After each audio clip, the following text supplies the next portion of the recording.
Allez, on démarre. Erev Tov. Donc on va faire le cours Leunishmat Yosef ben Abraham et Amavdiel ben Chaim Lametim, les Rifouach Shelema de Meir ben Esther. Chazak ou pas? Meir ben Esther. Voilà.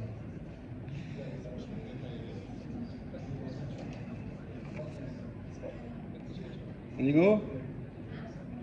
Super.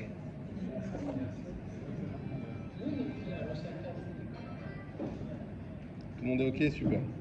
Alors, Korach, tout un personnage. Ça commence par une blague. Alors, il y a Korach. D'accord. Alors, Korach, c'est un personnage emblématique de la Torah. Tout le monde connaît son histoire. Et on a malin plaisir à la re-raconter chaque année. Et vous remarquerez que dans Korach, je ne sais pas pour vous, mais on est un peu perdu dans cette histoire. Je ne suis pas sûr qu'il y ait quelqu'un qui soit capable de nous donner vraiment l'enchaînement des événements dans un ordre chronologique. On a un tas d'événements qui arrivent tous en même temps, qui se ressemblent beaucoup.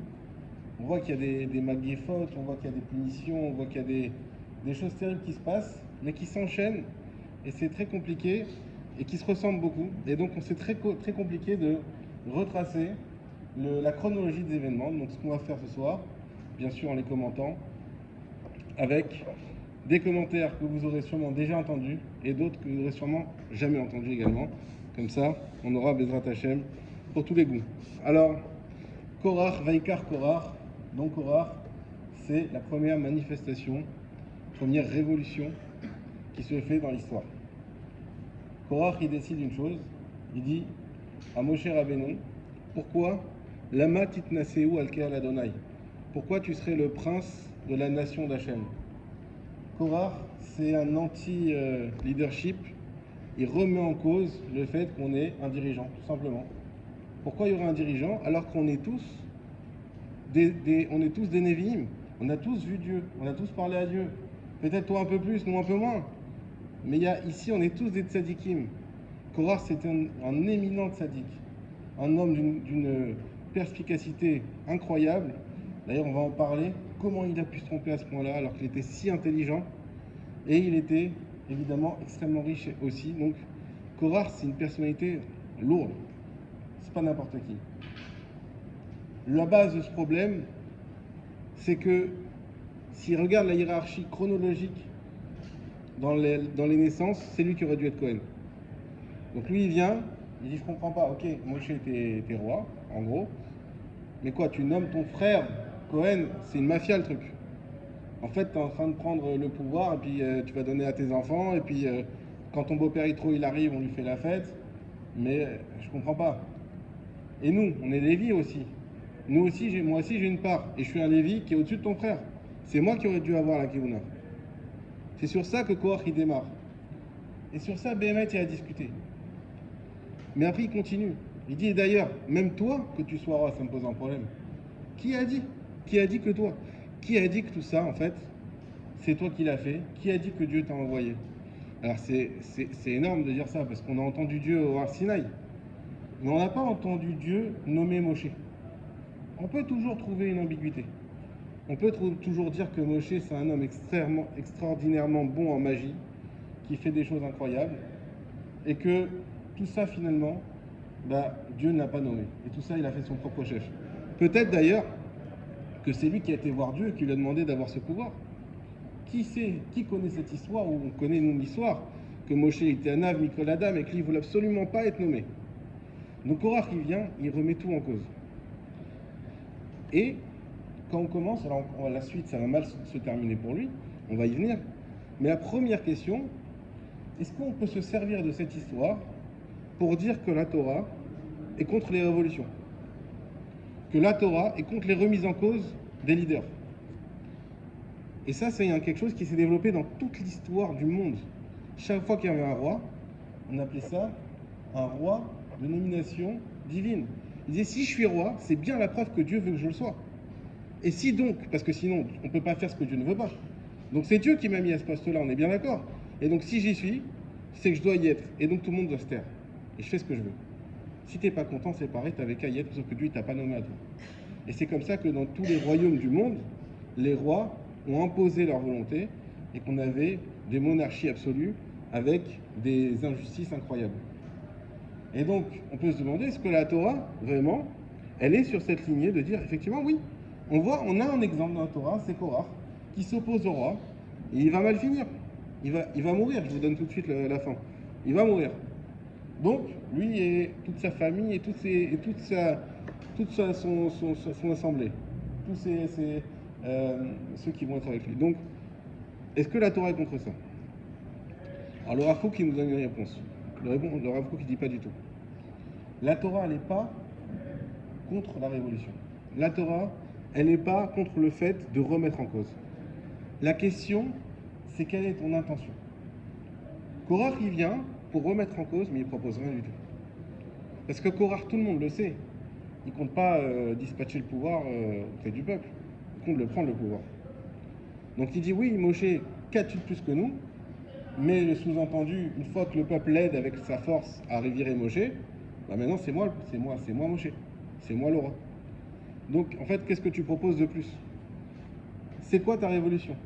Donc c'est facile de remettre en cause toutes ces personnes qui sont dans certains cas à des postes, qui ont des décisions à prendre, et dire oui, faut changer, oui il n'est pas bon ce président, oui il n'est pas bon ce rabbin, oui il n'est pas bon ce dirigeant, peu importe.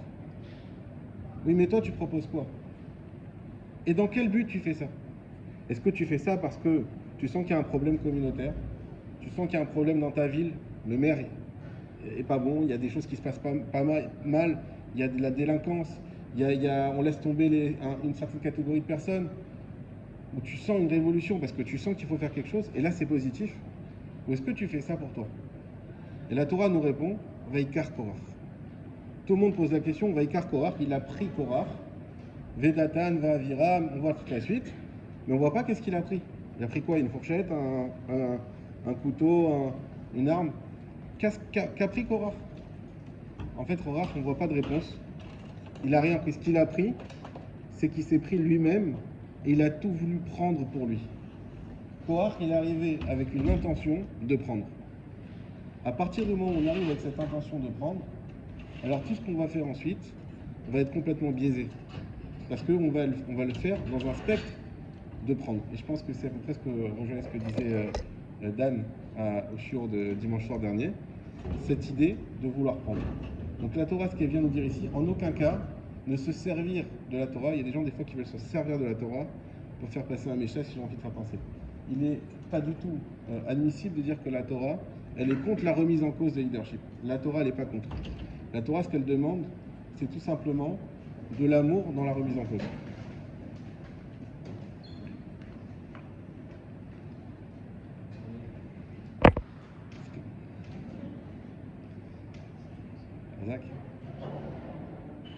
C'est de faire tous les Shem Shamaïm, comme on a l'habitude de le dire.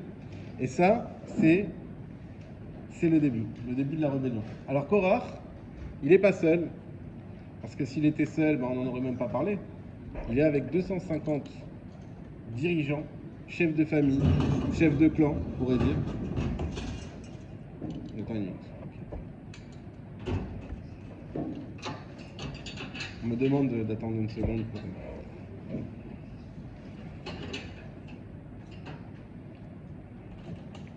לכבוד התורה.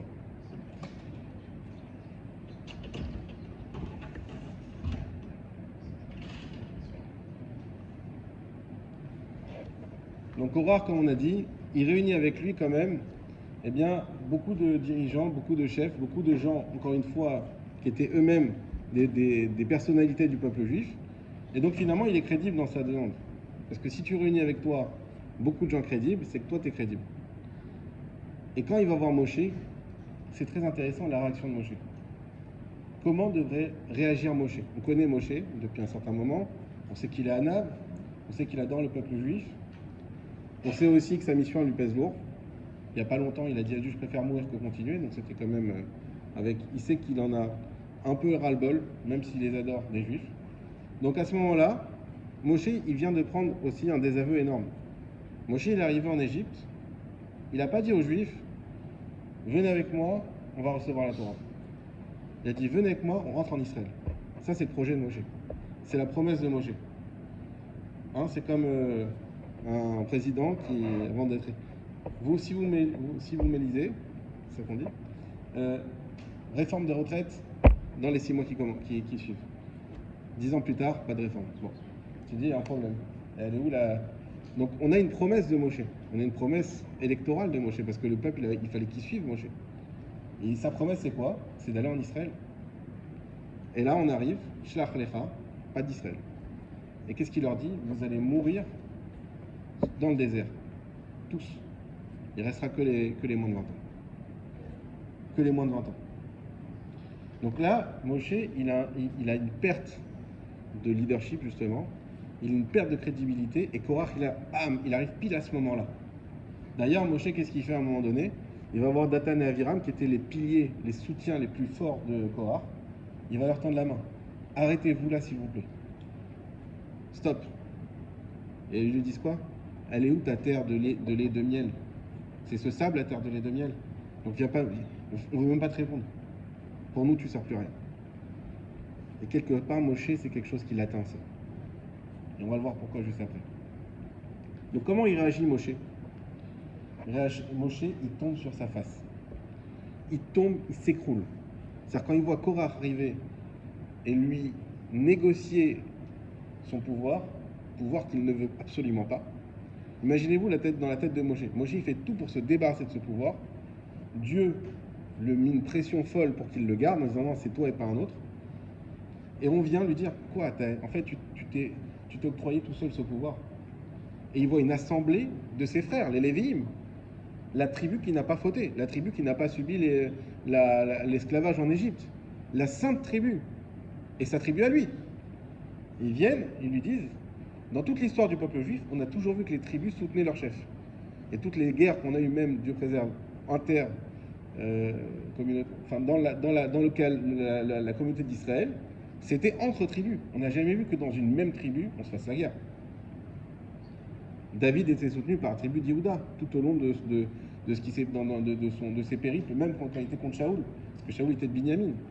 Donc on a toujours eu un soutien. Donc là on a Moshe qui attribue et sa tribu se retourne contre lui. Moshe il tombe des nues, il est complètement détruit. Et pourquoi il est détruit?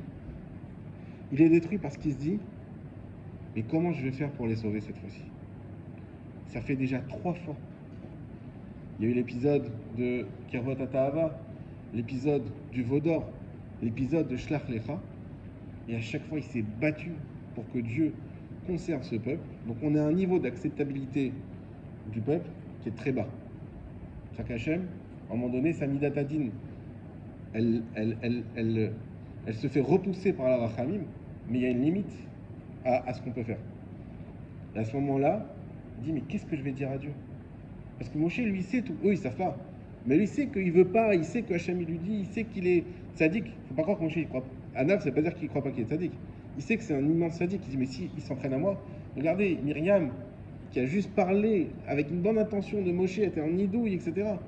Il se dit, mais qu'est-ce qui va leur arriver?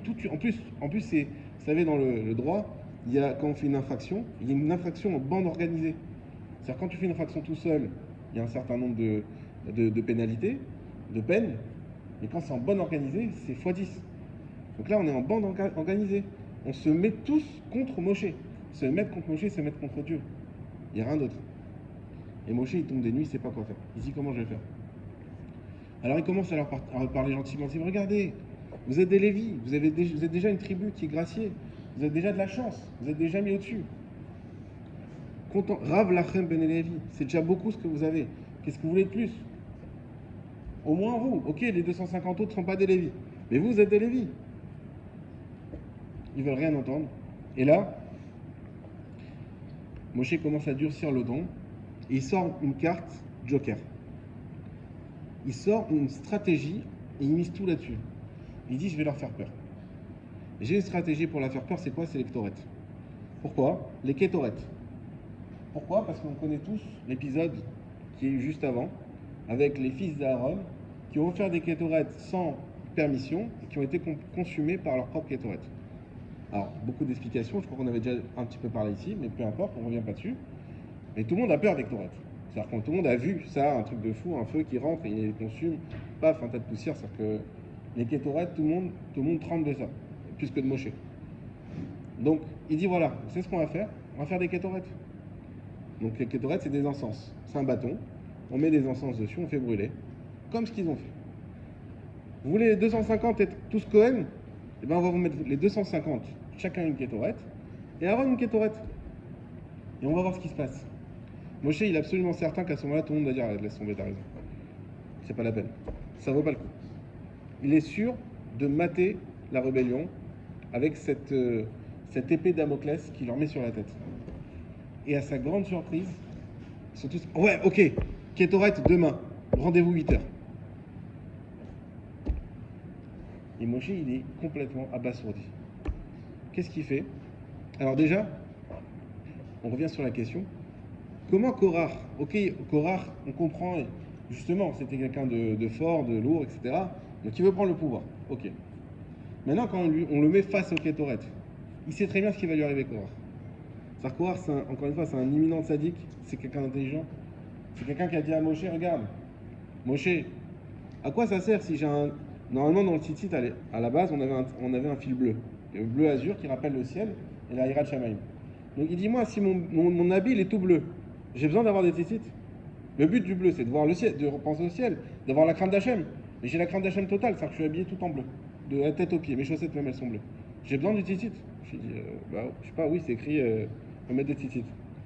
Il dit, mais non, ça veut rien dire ce que tu dis. J'ai un Sefer Torah dans ma maison. J'ai besoin de mettre une petite mezouza, il y a juste une petite partie de Sefer Torah. Je sais pas, oui, c'est écrit qu'il faut mettre la mezouza. Mais dit, tu vois, ce que tu nous enseignes, c'est complètement bidon, il n'y a pas de logique. En fait, ce qu'il disait par derrière, c'est nous, on est tous bleus. On est tous un Sefer Torah. On n'a pas besoin d'un petit Moshe pour faire qui représente le site. On a un petit Moshe pour la mezouza. On est tous comme ça.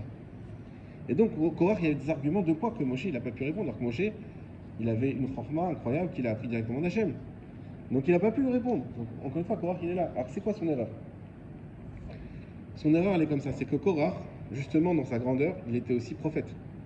Et dans sa prophétie, il savait qu'allait venir de lui Shmuel Hanavi. Or, David Amelech nous dit dans les Tim que Shmuel Hanavi, il avait la grandeur, on va dire, de Moshe et Aaron réunis. Shmuel Bekoré Shemo, comment on lit le Shabbat? Shmuel Bekoré Shemo, hein? Moshe et Aaron, bon, c'est écrit dans Télim. Donc on sait que Shmuel, il avait la valeur à lui tout seul de Moshe Aaron. Et Shmuel, il vient de qui? De Korach. Donc Korach, il a dit, si déjà Shmuel, qui est mon héritier, qui est mon descendant, il voit à lui tout seul Moshe Aaron, c'est sûr que je suis tranquille. Il ne peut rien m'arriver. Et plus que ça, Shmuel, il a vu qu'il avait 24 prophètes qui allaient venir dans Divra Yamim. Shmuel Bekoré Shemo. Voilà. C'est bon. Shmuel, Moshe Aaron Bechoanav ou Shmuel Bekoré Shemo. Moshe Aaron, Shmuel. De là, Kharavim nous disent Moshe Aaron égale Shmuel. Shmuel à lui tout seul, c'est Moshe Aaron. Donc il a dit quoi? Je suis intouchable. Il s'est cru intouchable grâce à ses névoies, grâce à sa prophétie. Il a vu qu'il avait une descendance qui était incroyable. Il s'est dit il peut donc rien m'arriver. Et c'est là qu'il s'est trompé.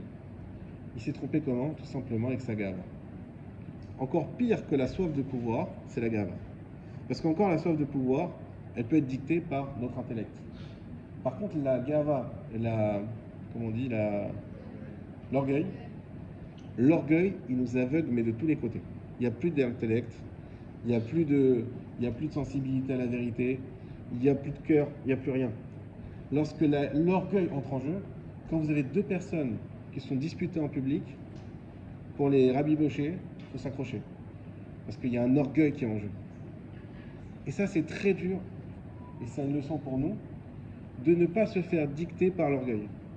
De ne pas laisser nos décisions être dictées par l'orgueil. Parce qu'on a toujours, et heureusement, on a toujours de l'orgueil, heureusement, parce qu'on a besoin d'avoir une existence, on a besoin la gava en hébreu, on l'utilise à bon escient des fois. C'est bien d'avoir un peu d'orgueil, c'est bien d'avoir une estime de soi. C'est même hyper important, parce que sinon on n'est plus rien. Mais savoir prendre des décisions et mettre l'orgueil de côté, ça c'est toujours important. Et ça, je vous donne un conseil parce que c'est quelque chose que je fais de temps en temps et qui marche bien. Des fois, quand on a une décision et qu'il y a de l'orgueil, on sait qu'il y a un problème d'orgueil dedans, on essaye de le prendre mentalement, de le mettre de côté et de dire quelle décision j'aurais prise sans ce problème d'orgueil. Disons que j'ai pas de problème qu'on marche dessus, qu'on croit que, qu'on pense que, qu'on imagine que, quelle décision j'aurais prise. Et là, on arrive à prendre une décision claire et limpide. Et ensuite, on peut récupérer et choisir. Mais au moins, on sait, est-ce qu'on a pris la bonne décision ou la mauvaise décision. On prend très souvent des mauvaises décisions, c'est pas le problème, on continue à avancer. Mais au moins, on sait. On sait, parce que si on ne sait pas que c'est une mauvaise décision, impossible de faire tes choix. Impossible de faire mieux la prochaine fois. Impossible d'avoir des remords. C'est très important d'avoir des remords. Parce que quand j'ai des remords, ça me permet d'évoluer et de réussir à faire mieux la fois d'après. Quand c'est bien géré, bien sûr. Donc ça, c'est l'avancée de Korah. Et donc, on continue. Et effectivement, on fait ces kétorettes-là. Et donc, on est le matin. Et à ce moment-là, Moshe il dit au peuple une chose incroyable. Il leur dit, on va faire, vous allez voir, ce matin il va se passer quelque chose de fou. Quelque chose que vous n'avez jamais vu de vos yeux. Tous vont mourir. Mais pas uniquement. Ils vont mourir d'une manière qui n'existait pas jusqu'à présent. Parce que vous êtes tous convaincus que je suis un magicien. Mais vous savez tous que je ne suis pas Dieu. Donc un magicien, il peut tuer les gens avec un abracadabra, avec une phrase, avec ce qu'on veut, avec un cérémonial. Donc ça, qui meurt, c'est pas une preuve. Mais par contre, qui meurt d'une manière dont personne n'a jamais vu cette façon de mourir, alors ça sera la preuve que c'est pas moi qui les a tués, mais Dieu. Et je vais vous dire c'est quoi cette manière. La bouche de la terre va s'ouvrir et les engloutir. Alors il y a une question. Est-ce que la terre les a engloutis parce que Moshe a dit que ça allait se passer comme ça? Ou est-ce que Moshe, il savait que ça allait se passer comme ça? Vous comprenez la différence? Alors le Midrash, il nous répond. Hein? Chazak ou Bor. On sait que c'est une des 6 créations qui ont été créées avant le monde. C'est cette bouche de la terre. Donc c'est pas Stam, un tremblement de terre. C'était quelque chose de... Je ne sais pas exactement comment, mais c'était pas quelque chose qu'on avait déjà vécu. Quelque chose de fabuleux, entre guillemets, parce que c'est dramatique. Mais la terre s'est ouverte et on a vu pile les gens qui étaient concernés tomber. Et plus que ça, au même moment, il y a un feu qui arrive et qui consume les 250 personnes d'un seul coup, tous ceux qui étaient venus avec Korah. Donc on a les 250 dirigeants, plus tous ceux qui étaient attachés de près ou de loin à Korah, qui étaient physiquement à côté d'eux, puisque dans une manifestation, on a la manifestation et les CRS de l'autre côté, donc c'était pas mélangé. Et tous sont soit engloutis, soit les 250 sont brûlés. Korah, c'est pas écrit ce qui lui est arrivé. Est-ce qu'il a été englouti ou est-ce qu'il a été brûlé? Il y a différents avis. Il y en a qui disent les deux. Il a été brûlé et englouti à la fin. En tout cas, quelque chose d'incroyable. Maintenant, on va avoir une notion qui est très étrange, que Rashi nous rapporte en 2 mots, mais qui est d'une profondeur exceptionnelle. Rashi nous dit que lorsque les 250 ils sont venus se présenter à Moshe, et qu'ils ont dit, eh bien, nous on souhaite te renverser, on souhaite avancer contre toi avec Korah. Alors qu'est-ce qu'il nous dit Rashi? Il nous dit, Chataim al nafshotam. Ils ont fauté sur leurs âmes. Nefesh, c'est quoi? Nefesh, c'est une partie de l'âme qui correspond à tout le monde. La traduction de Nefesh, c'est un être. Un être. Eh bien, qu'est-ce qu'il a dit Rashi? Ils ont fauté contre leur propre être. On voit quelque chose de très profond et qui fait partie de la psychologie moderne aujourd'hui, qui est fauter contre soi-même. Qu'est-ce que ça veut dire de fauter contre soi-même? Nous, on sait ce qu'il y a Ben Adam Lamakom, fauter contre Dieu, pas faire Shabbat, pas manger kasher. Ben Adam Lachavero, faire du mal à l'autre, voler, frapper, tuer, etc.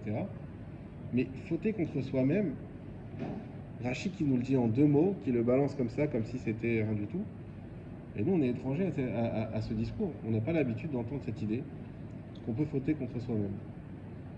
Alors, tous les Chachamim du Moussar, ils développent beaucoup ça. Et également les Chassidout. Qu'est-ce que ça veut dire fauter contre soi-même? Il faut savoir que on a ce qu'on appelle une authenticité profonde qui est à nous, une identité personnelle. En psychologie, on parle de l'enfant intérieur. Ce qu'on est vraiment. Vous savez très bien qu'on est tous pas vraiment ce qu'on est vraiment. On est tous dans une comment dire, dans une représentation de ce qu'on voudrait être ou de ce que, en fonction de son caractère, de ce que l'autre voudrait que je sois. Et on essaye de coller au mieux et de montrer un certain visage qui pourrait paraître bien chez les autres. Ce qu'on appelle Toho Keboro dans la Torah, en 3 mots, en 2 mots, Toho Keboro. Il y a ceux qui sont comme ils sont, il y a ceux qui ne sont pas comme ils sont. Il y a ceux qui se révèlent comme ils sont vraiment, et il y a ceux, en réalité, tu vois une personne, tu côtoies une personne, tu écoutes un discours, tu vois la manière dont elle s'habille, tu vois la manière dont elle se comporte à l'extérieur, mais à l'intérieur, ça n'a rien à voir. Ce qu'on appelle des menteurs. Les gens qui vont donner une réalité qui n'est pas la vraie réalité. Ce qu'on appelle aussi les gens qui ont un manque de confiance en eux. Par exemple, il y a des gens, tu vas chez eux, hein, le cas typique de quelqu'un qui est complètement à terre, délaissé, qui vit d'aide sociale, tu vas voir des bouteilles de bière ici et là, tu vas voir pas de ménage, pas de famille évidemment. Voilà, c'est quelqu'un à la finale, c'est vrai qu'il est complètement en marge de la société, c'est vrai qu'il est complètement dans une situation très grave, mais au moins il est Toho Keboro. Il est à l'intérieur comme à l'extérieur. Il est ravagé à l'intérieur, c'est vrai, mais il est aussi ravagé à l'extérieur. Cette personne-là, si tu l'aides, tu vas en faire quelqu'un de très bien. Si on lui tend la main, on peut plus facilement l'aider. Mais tu as des gens, il y a un extérieur impeccable, mais ce que tu sais pas, c'est qu'à l'intérieur, c'est d'une violence dont tu peux pas imaginer. Et il y a des gens qui font tout de leur possible, ils ont tellement honte de leur intérieur, qu'ils vont tout faire leur possible pour avoir l'extérieur le plus net possible. Pour surtout pas qu'on se rende compte de qui ils sont à l'intérieur. On ne parle pas forcément de gens mauvais. Ça peut être tout simplement quelque chose qu'on subit. Quelqu'un qui n'a pas de confiance en soi du tout. Des fois à tort, ça peut être quelqu'un de superbe. Mais qui est tellement honte de ce qu'elle est, elle cache quelque chose. Il y a quelque chose qui la ronge de l'intérieur, dans son histoire, dans ses traits de caractère, dans sa personnalité. Elle va tout faire pour le cacher aux autres. Toho Keboro. Et bien la Torah nous dit une chose, tu ne dois pas fauter contre toi-même. Il faut que tu fasses ton maximum pour être authentique avec ce que tu es. Alors quel rapport, justement? C'est qu'eux ne voulaient pas se rebeller contre Moshe. C'est ça qui nous dit Rashi. Ils ont fauté contre eux-mêmes. La question, quel rapport entre ce qu'on est en train de dire, ce qu'on est en train de développer, et le fait qu'ils se sont rebellés contre Moshe?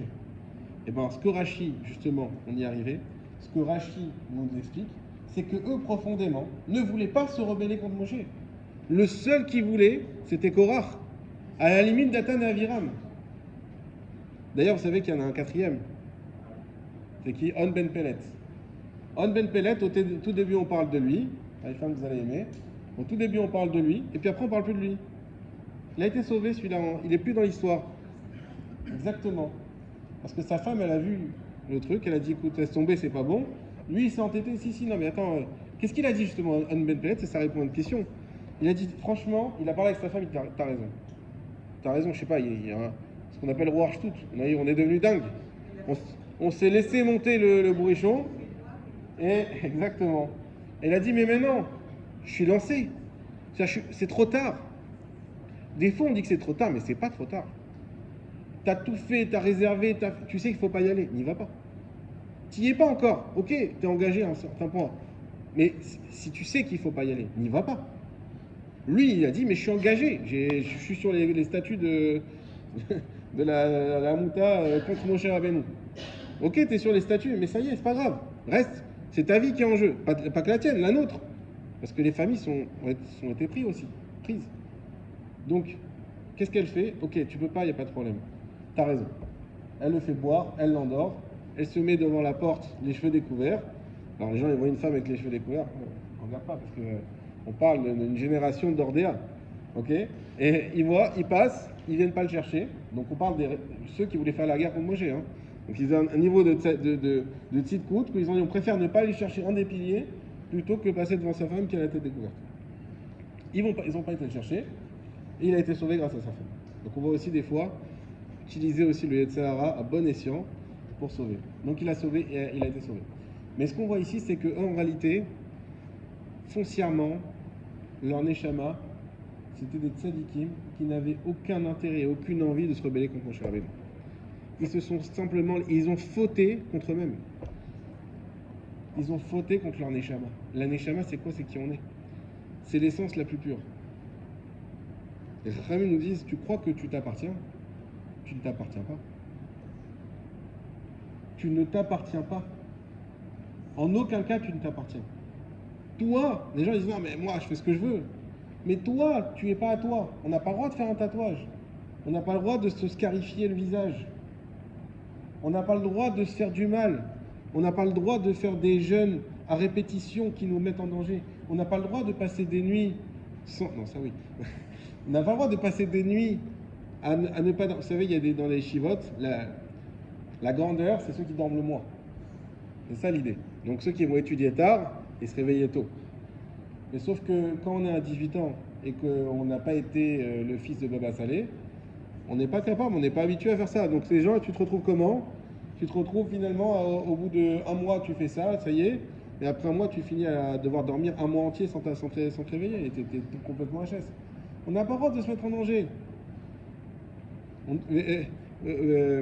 Comment c'est écrit?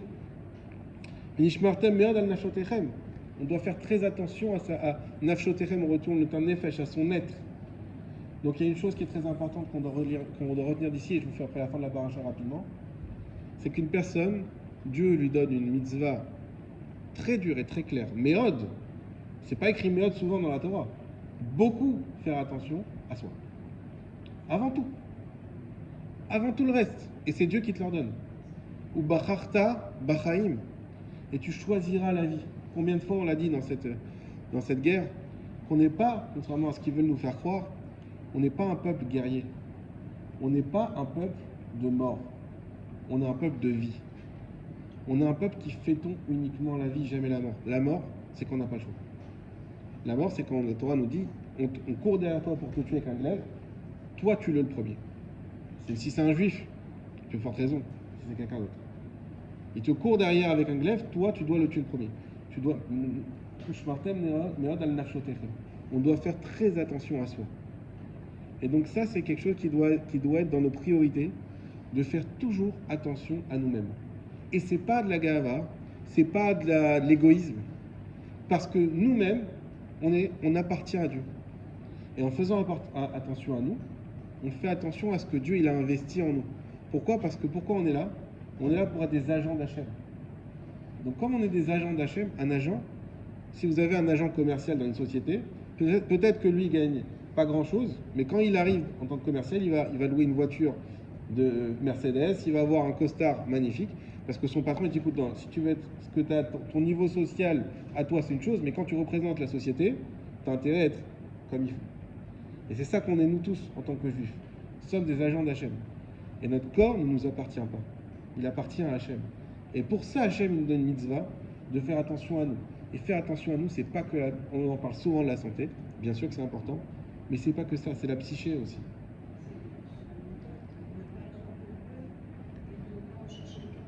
Évidemment, travailler ses midotes. Mais ce qu'on est en train de dire aussi, c'est vrai. C'est vrai. Mais encore plus que l'orgueil, il y a le respect de soi-même. Et ça, il faut travailler ça, parce que sans ça, autour de nous, on ne peut pas arriver à faire du bien. Si au fond de nous, on n'est pas ce qu'on appelle construit, c'est-à-dire qu'on est dans une situation où on est capable d'assumer finalement qui on est extérieurement comme on est intérieurement, si on n'y arrive pas, et bien malheureusement, la distance, le décalage qu'il y a entre les deux, nous met dans un mal-être qui fait que premièrement, on est malheureux, Et si vous, des fois, on se pose la question pourquoi on est malheureux alors qu'il n'y a pas de raison, ben, des fois, ça peut être à cause de ça. Premièrement, on est malheureux. Et deuxièmement, autour de nous, on dispatche une sorte d'aura négative. Et plus que ça, on dispatche cette dichotomie. Hein, à l'extrême, on a les schizophrènes. C'est quelque chose qui existe. Mais on est tous un peu schizophrènes. Il faut le dire. On a tous une façon d'être différente en fonction des situations. Et donc, on doit être capable d'avoir ce respect pour soi-même, de développer notre intérieur pour pouvoir rayonner dans notre famille. Comment tu veux rayonner sur tes enfants? Parce que les enfants sont les meilleurs pour détecter ça. Ils détectent très facilement les décalages. Et tu ne peux pas rayonner sur tes enfants, ni sur ton conjoint, la femme sur le mari ou le mari sur la femme, si intérieurement, tu es déjà dans une guerre. Tu es déjà t'es déjà bancal. Tu ne peux pas apporter de la stabilité autour de toi si toi tu es bancal. Ça, c'était le point qu'on voulait développer. Pour finir pour l'histoire, avant de...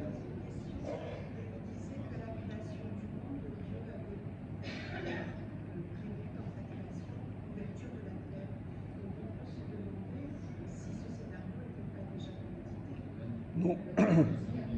Le scénario n'était pas prémédité. La possibilité du scénario, oui. Ce qu'on ne sait pas, c'est à quoi aurait pu aussi servir cette bouche. Là, elle a servi à ça, elle aurait pu servir à autre chose. Donc, en tout cas, pour finir, dans l'histoire, comme je vous disais, c'est important aussi de repartir avec quelque chose de simple. Tu sais, on entend beaucoup de Vartora sur la paracha, mais on ne repart pas forcément avec une idée de la paracha après. Et c'est bien des fois d'avoir quelque chose aussi de simple et de repartir avec c'est quoi la paracha, on est capable de la raconter. Eh bien, la terre, comme on a dit, s'est ouverte, les kétorettes ont été brûlées, et le lendemain matin, on peut s'attendre à que le peuple marche droit. Eh bien non, ils vont voir Moshe et dire en fait toi tu es un tueur de juifs. En fait toi tu es là, littéralement, je ne sais pas si j'ai pris la phrase, mais littéralement il dit tu viens pour tuer le peuple d'Hachem. Voilà Moshe. Alors j'ai oublié de dire une chose, c'est que lorsque sont venus Korach et toute son assemblée, qu'a dit Dieu à Moshe? Dieu a dit à Moshe, écarte-toi avec Aaron juste quelques mètres, je vais tous les tuer. Moshe a dit non, tu ne peux pas tuer tout un peuple pour une poignée de personnes, 250 et quelques-uns. Tu ne peux pas tuer tout un peuple pour une partie du peuple qui fait ça. Donc Dieu dit ok. Il se passe ce qui se passe. Le lendemain, Moshe était un tueur. À cause de toi, tout le monde est mort. Dieu dit à Moshe, Aaron, décalez-vous un petit peu là, on va tous les tuer. Qu'est-ce que dit Moshe? Il tombe, et au même moment où Hachem dit ça, il y a une magéfa, donc une plaie, une épidémie qui se développe d'un seul coup. Et on voit les gens qui tombent comme des mouches. Qu'est-ce qui se passe? Moshe dit à Aaron, Aaron, prends ton bâton avec tes kétorettes, encore les kétorettes, et cours au milieu du peuple. Aaron, il prend ce bâton, il court au milieu du peuple, et il forme une sorte de scission, où on a d'un côté la magéfa qui s'est répandue et des cadavres, 14 700 cadavres, imaginez en quelques secondes, c'est énorme. Et de l'autre côté, tout le monde qui est vivant. Qu'est-ce qui se passe? Moshe, lorsqu'il a été chercher la Torah, vous savez qu'il s'est disputé avec les anges. Tout le monde connaît cette histoire. Il s'est disputé avec les anges pour récupérer la Torah. Et comme il a gagné cette dispute, chaque ange lui a fait une révélation. Le Yetzirah aussi. Le Yetzirah, qui, vous savez, également le Satan, qui est également le Malach HaMavet. Comme a dit Baba Batra, ou à Yetzirah, ou à Satan, ou Malach HaMavet. Et d'ailleurs, c'est intéressant par rapport à ce qu'on dit, parce que le Yetzirah, c'est justement ce mal-être intérieur qu'on a.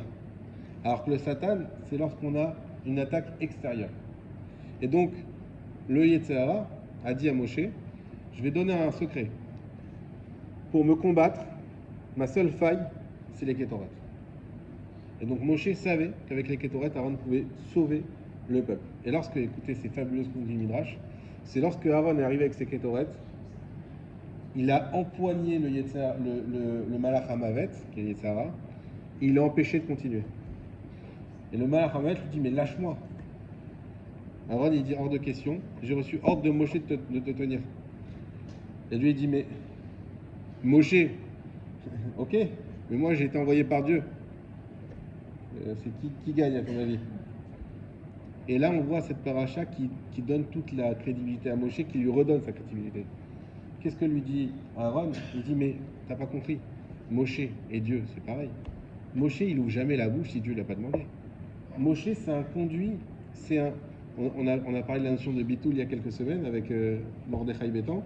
Moshe, c'est un conduit neutre, ce qui sort de sa bouche, c'est Dieu. Il n'y a pas de... Donc si Moshe l'a dit, c'est que Dieu l'a dit. Et il y a écrit qu'Aaron, il est revenu au Mishkan. Les Chachamim disent, pourquoi on nous raconte qu'il est revenu au Mishkan? Il a ramené avec lui le Sahara, et il dit, viens, on va parler à Dieu, on va voir qui a raison. Effectivement, il a eu raison. Mais il y a eu quand même tout un tas de personnes qui sont mortes. Vous croyez que c'est fini? C'est pas fini. C'est pas fini. On continue, et les gens avaient encore des doutes. Que fait Moshe? Il dit, regardez ce qu'on va faire. On va prendre un par tribu. Chacun, il va prendre un bâton, il va mettre son nom dessus. Et on va poser les bâtons. On va pas faire des quadrats, n'ayez pas peur cette fois-ci. Simplement, on va voir quel bâton va germer. Le bâton qui germe, ce sera le Kohen que Dieu a choisi. Et donc, on a eu Aaron et tous les autres chefs de tribu qui ont mis leur bâton. Effectivement, c'est le bâton d'Aaron qui a germé.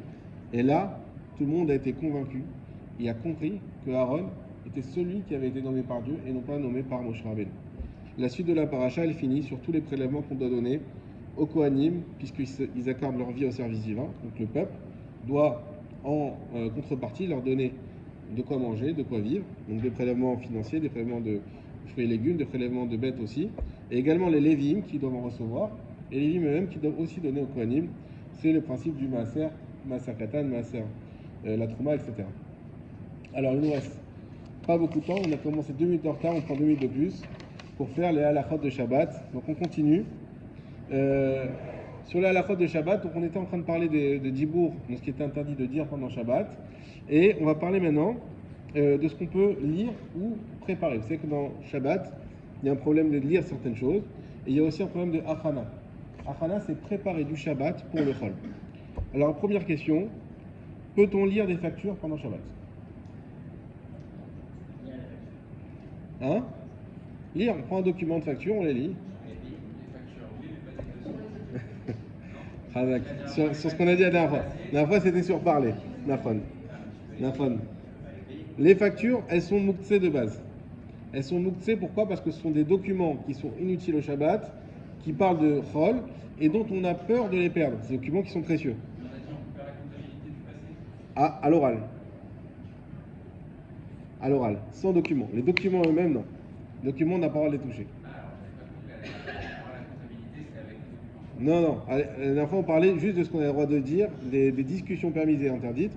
Effectivement, quand on habitait de ce qui est passé, on avait dit oui, faire les comptes à l'oral, mais... Non, même en parler, tu as le droit. Ok. Donc, facture, on n'a pas le droit de toucher. Est-ce qu'on a le droit de réviser des cours pour un examen pendant Shabbat? Je vous explique juste la question.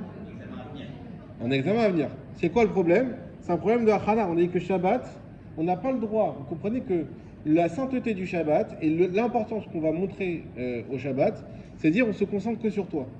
Si pendant Shabbat, je prépare autre chose, je donne un exemple, on donne un chiot. S'il y a quelqu'un qui pendant un chiot est en train de préparer son examen de demain, on va dire je vais voir, écoute, si tu as besoin d'un examen que tu peux pas venir, viens pas, mais si tu viens, on t'écoute. C'est pas pour. Le Rav Pinto, il avait donné un exemple une fois, il y avait des Bachurim Yeshivot, vous savez, ils ont comme ça aussi le truc de dire on perd pas une seconde. Et comme le Rav Pinto, il fait des cours qui sont un petit peu pour tout le monde, on va dire, pas d'un niveau. Alors ceux qui comprennent, oui, ils peuvent trouver un niveau. Mais quand on écoute, c'est des cours, voilà. Donc les Bachurim, qu'est-ce qu'ils faisaient? Ceux qui étaient en Yeshivot, du Rav Pinto lui-même, il venait avec la Gemara. Et il nous a raconté qu'une fois, il a été voir, il dit écoute, c'est grave ce que tu fais d'ouvrir ta Gemara pendant mon chiot. Tu veux faire ta Gemara, va dans une autre salle. Mais tu ne peux pas ouvrir ta Gemara pendant mon chiot. C'est pas pour moi. Mais si tu ressors tout le monde, ça déconcentre tout le monde. Tout le monde va, ah, c'est bizarre, lui, il ouvre. Imaginez-vous, vous lisez un livre pendant que vous écoutez une conférence. Il y a un problème. Ça ne se fait pas. D'accord. Et bien, maintenant, le Shabbat, c'est pareil. Le Shabbat, on est avec lui, Shabbat. Donc, est-ce que Shabbat, j'ai le droit? J'ai pas le droit de préparer pour après Shabbat. Tout ce qui va être préparé pour après Shabbat, c'est problématique. Donc la question, on y revient, maintenant qu'on a compris ce point-là. Est-ce que j'ai le droit de réviser un examen qui va se passer la semaine prochaine pendant le Shabbat? C'est sûr que c'est... Non, c'est pas du Kodesh. T'as raison, même du Kodesh, ça poserait la question. C'est pas du Kodesh. Quelque chose qu'on a le droit de lire. Des sciences, de la médecine, voilà, ceux qui font la médecine, de la physique, des maths, ce que vous voulez. Est-ce qu'on a le droit de réviser un examen pendant Shabbat? Attends, est-ce que ne pas réviser t'enlève ton mec Shabbat? Ah, ça c'est intéressant. Ça dépend si t'es tellement stressé que ça va te... Non, ça c'est intéressant. Alors là, l'akha, c'est pas l'idéal, mais c'est permis. On a le droit, donc si vos enfants ils révisent Shabbat, si vous voulez... Sachez qu'ils ont le droit. Si vous voulez être plus dur que la halakha, vous pouvez. Mais ils ont le droit, et on a le droit, ou même les adultes qui passent des examens. C'est pas considéré comme achana parce que tu es en train d'apprendre maintenant. C'est vrai que c'est pour une prévision, mais tu es en train d'apprendre maintenant. C'est-à-dire que à quoi on peut comparer ça? À quelqu'un qui va mettre quelque chose au frigidaire. Est-ce qu'on a le droit de mettre quelque chose au frigidaire Shabbat? Bah on peut dire non, parce que tu prépares pour que ce soit reste bon pour après Shabbat. Je parle après Seuda Shishit. Non, c'est la façon de conserver la chose. Tu le conserves, exactement. Tu le conserves, ça, c'est pour la chose elle-même. Quand tu apprends tout de suite. Tu n'es pas en train de préparer d'apprendre. Tu prépares peut-être un examen, mais ce que tu es en train d'acquérir, tu acquiers tout de suite. Donc il y a une notion qui se passe maintenant. Et ça, en dehors du Oneg Shabbat, c'est permis. Et en plus, si tu rajoutes là cette sorte qu'il va être stressé, etc., alors effectivement qu'on peut le permettre. Est-ce qu'on a le droit, écoutez bien ça, de préparer un Sefer Torah? Imaginez-vous, on est Shabbat, et dimanche, c'est Rosh Chodesh. D'ailleurs, ce soir, c'est Rosh Chodesh, vous savez. Dimanche, c'est Rosh Chodesh. Et donc, à un endroit de Shabbat, tout le monde s'en va, et celui qui s'occupe de la synagogue, il dit, bah, viens, on va préparer le Sefer Torah pour que demain matin, il est déjà à la page. Est-ce qu'on a le droit de faire ça? Non? Oui? Pas d'idée? C'est assourd. Assourd de préparer le Sefer Torah, c'est un Sefer Torah. Assourd de préparer le Sefer Torah pour après Shabbat. Donc même si par exemple c'est pour le Chodesh, ça peut être aussi que le Shabbat matin, des fois il y a des choses qui font pas mincha, il dit bah, je prépare pour lundi parce que c'est la lecture d'après, etc. C'est assourd de préparer, donc adke d'écart qu'on ne doit pas préparer. Je finis avec ça, les autres questions je laisserai pour la prochaine fois, parce que celle-là c'est la plus bouillonnante. Est-ce qu'on a le droit de débarrasser et faire la vaisselle pendant Shabbat? Ah, bah il faut dire, les critères.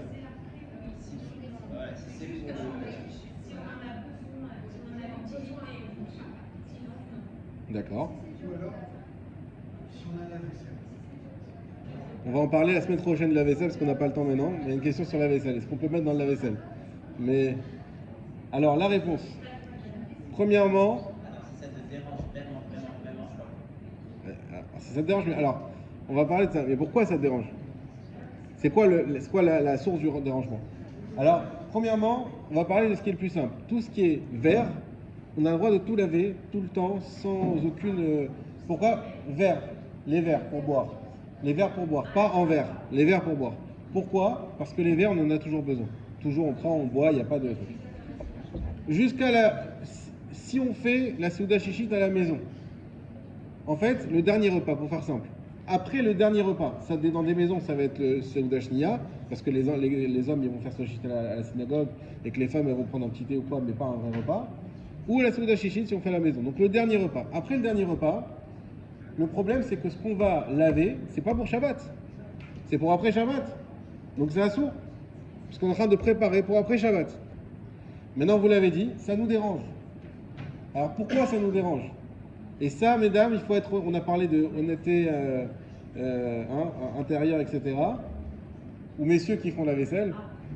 Parce que en Israël, ça se renverse un peu. Ceux qui font la vaisselle, donc mesdames et messieurs, qui font la vaisselle, alors il faut être franc. Est-ce que ce qui me dérange, c'est de me dire qu'après Shabbat, je vais avoir beaucoup de boulot d'un coup? Et là, c'est clairement interdit. C'est clairement interdit. Parce que ce que tu es en train de faire, c'est exactement ce qui est interdit, Achana Shabbat. Tu es en train de préparer. Maintenant, le deuxième cas, j'y viens, c'est si tu fais la vaisselle, parce que si tu la fais pas, tu trouves ta maison sale. Tu trouves ta maison sale. Et comme tu trouves ta maison sale, bah, ça te dérange parce que tu vois devant toi un robinet avec plein de trucs, plein de vaisselle, pas propre, etc. Et tu arrives, et en plus on a les cuisines ouvertes dans le salon, et tu te sens pas bien. C'est-à-dire que c'est un truc qui te... Maintenant tu te sens pas bien. C'est pas que tu as peur de te sentir mal après Shabbat, c'est que maintenant tu te sens pas bien. Alors si c'est maintenant que tu te sens pas bien, c'est moutar les gamrés, il n'y a aucun problème. Tu peux faire la vaisselle parce que tu débarrasses pour être bien. Chazak ou Baruch. Est-ce qu'il y a des questions?